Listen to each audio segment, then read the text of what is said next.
Hello everyone and welcome back to Movies with Mia. If you're new to the channel, hi. I'm Mia Tiffany and here we are watching the greatest classic films throughout history. Today we are back on the case with Dr. Watson and Sherlock Holmes.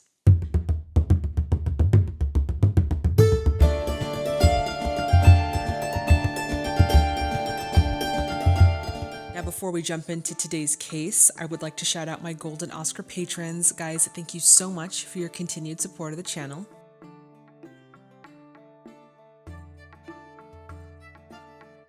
And if you're interested in exclusive MWM content, then please check out that Patreon link, which is in the description box below. Today, we are watching the third episode of the Granada television series, The Return of Sherlock Holmes, titled The Second Stain. But before we get into that, I would like to explore a little bit more of Sherlock Holmes's life during the Great Hiatus. To many fans and historians of the Sherlock series, or as they're called, Sherlockians, which I thought was kind of cool, the Great Hiatus is known to be the 3-year time period where everyone, including Dr. Watson, presumed Sherlock Holmes to be dead. Sherlock briefly elaborates on his whereabouts during this period in The Empty House, where he explains that he spends 3 years traveling the world. Not much more is revealed to the audience other than this. In reality, Sir Arthur Conan Doyle decided to kill off Sherlock because he felt that he wanted to expand his literary energies. He wanted his energies to be focused on other things other than creating more Sherlock stories. But the backlash of him killing off Sherlock was enormous, so much so that the Strand magazine would constantly receive very angry messages specifically towards Sir Arthur Conan Doyle, asking why he killed off Sherlock, asking if there's going to be more stories of Sherlock, just really angry, really demanding letters. And the Strand also saw 20,000 of their readers cancel their subscriptions, purely based on the fact that Sherlock was dead. Also, in the Sherlock series, it's a 3-year period, but in reality, it was actually an 8-year period between when Sir Arthur Conan Doyle killed off Sherlock and when he decided to first write The Hounds of the Baskervilles, which is actually set before Sherlock passes, and then The Empty House, which is him returning in the series. Now, with that being said, this is my first time watching The Second Stain, and I am so excited to get into it. But before we do, y'all know the deal. If you haven't already, please subscribe to the channel and hit that bell notification to stay in the loop. All right, everyone, it is time to grab your snacks, grab your drinks, and let's get into The Second Stain.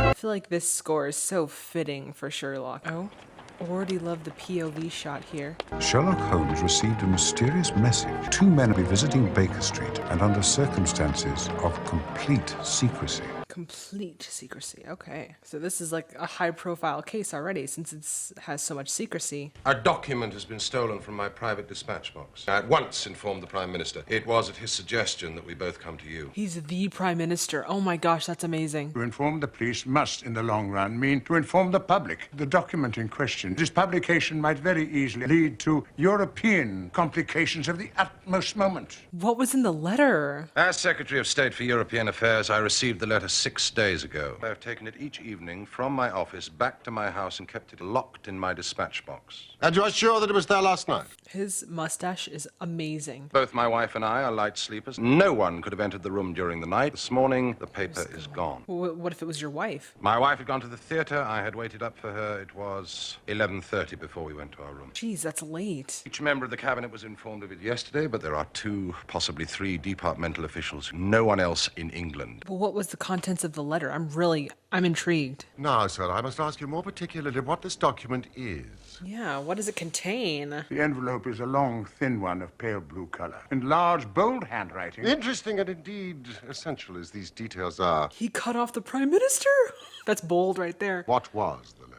It is a state secret of the utmost importance, which we cannot tell you. I regret exceedingly that I am unable to help you. I love that Sherlock has the power in his parlor. The letter, then, is from a certain foreign potentate. It is couched in so unfortunate a manner that I do not hesitate to say that within a week this country would be involved In a great war? war. Oh, wow. All for colonial developments? What? Whose interest is it that the letter should come up? The whole of Europe is an armed camp. Great Britain holds the scales. So it is the enemies of this potentate, so as to make a breach between his country and ours. Oh my god, that's high stakes, man. This document was taken between 7:30 and 11:30. It is beyond our reach. Oh man, is this like too big for even Sherlock Holmes? Like, this is some scary stuff. Should there be any fresh developments during the day, you no doubt will let us know the results of your own inquiries.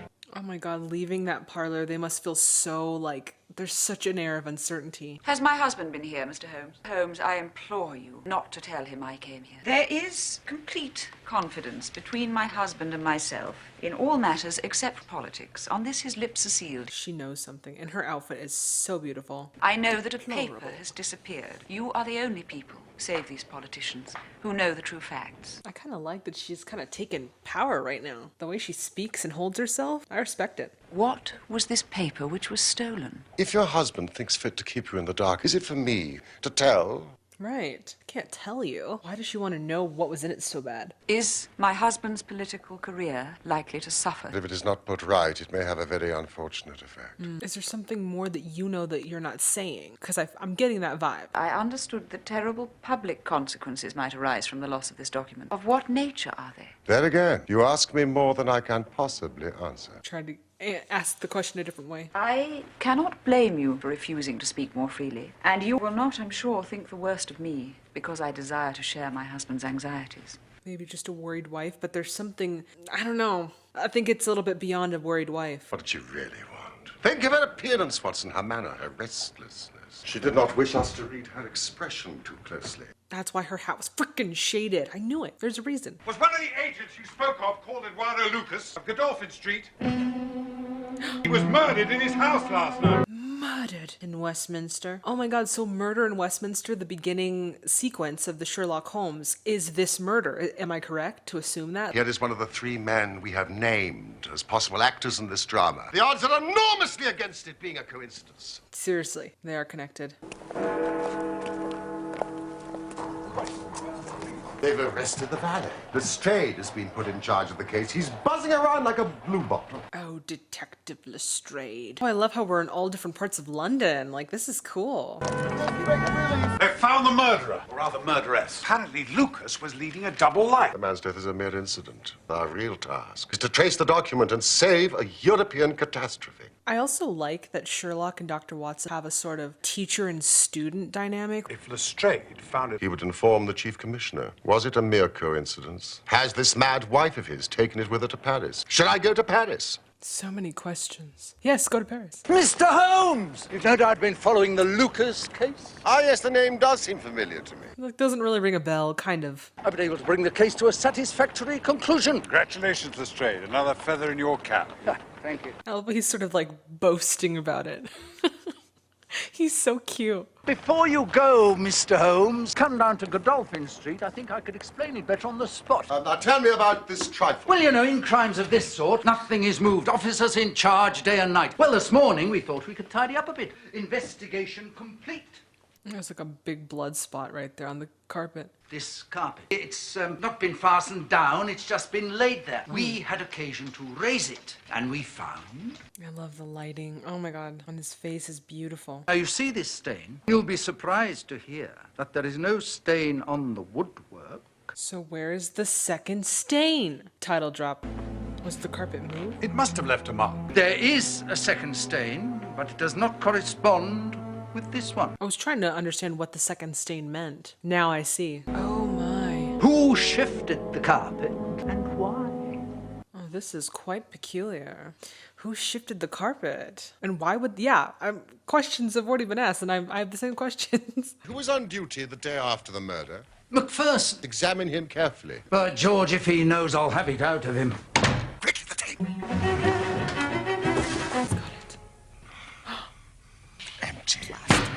But it might have been there at one point. We just cannot know for sure. This young woman came to the door. We got talking about the crime, so I saw no harm in letting her have a wee keek. Well, sir, I was away around at the ivy plant for some brandy, and by the time I had brought it back, well, she wasn't here anymore. McPherson looks like he's on the verge of tears. I feel bad. I've been commissioned to recover an immensely important document. I must ask you, therefore, to be kind enough to place it in my hands. Ooh, she has it. But why? You insult me. If you work with me, I can arrange everything. I know of your visit to Eduardo Lucas, of your giving him this letter, and of the manner in which you took this letter from his hiding place under the carpet. Didn't I say in the beginning, what if the wife did it? Didn't I said that? I remember saying that. I have kept this because I thought it might be useful. The policeman recognized you. Once again, I tell you, you're under some absurd illusion. Is Mr. Trelawney Hope at home? You'll be back at 12:30, son. He's like, all right, we'll wait. I just love the intricacies of Sherlock's deductions. That's just a personal favorite. I'm sure that is shared with all of you. Oh, spare me, Mr. Holmes, spare me. I love him so. This I know would break his noble heart. Where is the letter? Here it is. Wish to heaven I'd never seen it. Why did you take it? Oh, okay, he throws that. Okay, I thought he was gonna throw the frickin' letter out. That day, I was just going out to pay some calls when a confidential note arrived for me from Lucas, as he had important and private information for my ears alone. Here's the flashback. I was wondering when they were gonna have it. So she met with Lucas the night he was murdered. He had obtained a letter of mine, Mr. Holmes, written before my marriage. Letter of an impulsive, loving girl. My husband would have thought it criminal. I love when they think something is like indiscreet or like inappropriate. I love how like sort of innocent it comes off as. I think that's funny. May I have my letter back, please? This is a very valuable piece of paper. I'm sure if it was laid before your husband, he would fail to appreciate the contents. Oh, so that's why she stole the letter, to get the indiscreet letter back. This box will contain a long blue envelope with a crouching lion stamped on it. Bring me that long blue envelope and I will return you this. So that's why she wanted to know the contents of the paper, because she wanted to understand the gravity of her crime and what it meant for him. That makes sense. Any news, Mr. Holmes? Any news? I have some hopes. This is a matter of politics, my dear. We shall not be long. She's like, okay. She's like the cause of all of your stress and worry. Mr. Holmes has some news for us, sir. The more I am convinced that the letter has never left this house. Oh, really? I'm not convinced that anybody has taken it. You have my assurance it was taken. But it was not taken. I mean, it was taken, but... Have you examined the box carefully since last Tuesday morning? I did not consider it necessary. It's easily settled. Let's go and look. Let's have a look at this box. I wonder why Sir Arthur Conan Doyle decided to name this The Second Stain. It's an interesting title. Here you are, all my confidential papers, as you can see. Report from Sir Charles Hardy. That was amazing how they did that. You just casually put it in there. It's a magic trick. Yes, this is it. And the letter is intact. Remarkable. It's like magic. How did you know it was here? Because I knew it was no one else. I love that he lit a cigarette like, and we're done now. This is so much swag. Wonderful news. It's quite extraordinary. I've checked and I rechecked. It's incomprehensible that I should have overlooked it in this manner. I do love that Sherlock does have that sort of like humanity to him, or that sort of like compassion in a way. This series really does do a good job of showing his compassion every now and then, which I really appreciate. Oh, gentlemen. There's more in this than meets the eye. Our Prime Minister, we too have our diplomatic secrets. Diplomatic secrets. I mean, you guys should knight him. You know, just knight him. Like, but actually, knight a book character. That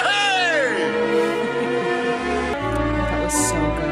I love that the ending turned into a painting. I think that's really cool. Or a drawing. This was a really good episode, and I really loved specifically the camera work in this episode. I feel like sort of like the close-ups and the constant movement of the camera really added that intensity, because this case held a lot of gravity. It could have potentially started a war in Europe, which is horrible, but it's funny because it's such a massive implications, and yet such a simplistic crime. Like, it was just blackmail and stealing, that's it, but it carried so much weight. So I thought that was pretty interesting. I would be interested to know a little bit more about the title, and why was it called The Second Stain? You know, why not The Adventures of the Blue Letter? Why The Second Stain? I wonder why Sir Conan Doyle decided to name it that. Otherwise, that was a fantastic episode. I really enjoyed watching it. Thank you guys so much for watching it with me. All right, everyone, that does it for this video. As always, if you liked it as much as I did, please give it a thumbs up. Also, if you would like to become an official MWMer, please hit that subscribe button and that bell notification to stay in the loop.